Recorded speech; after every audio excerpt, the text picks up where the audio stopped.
Samantala, pagkakasangkot umano ng ilang mambabatas sa katiwalian sa flood control projects, iimbestigahan ng komite sa Kamara. Idatay mo ang balita RH12, Milky Riganan, Manang Milky.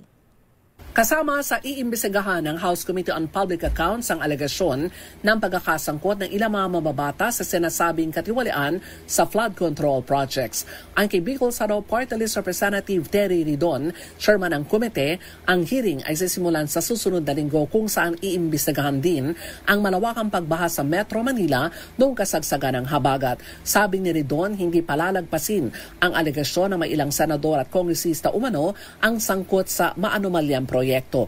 Gate ni Ridon, ang hakbang ng kanyang komite ay tugon sa pagkadismaya ni Pangulong Bongbong Marcos sa kanyang ika-4 na zona kung saan pinatamaan ito na mahiya naman daw ang masangkot sa katiwalian sa flood control projects. Imbitado sa hearing sina DPWH Secretary Manuel Bonoan, mga kontraktor at iba pang mga stakeholders. Nagpahiwatig rin si Ridon na kung hindi makukontento sa paliwanag ng DPWH, dadaan sa masusing pagbusisi ang panukalang pondo nito sa 2026. Ako si Milky Riganan, nagulat para sa DCRH, una sa Pilipinas, una sa Pilipino.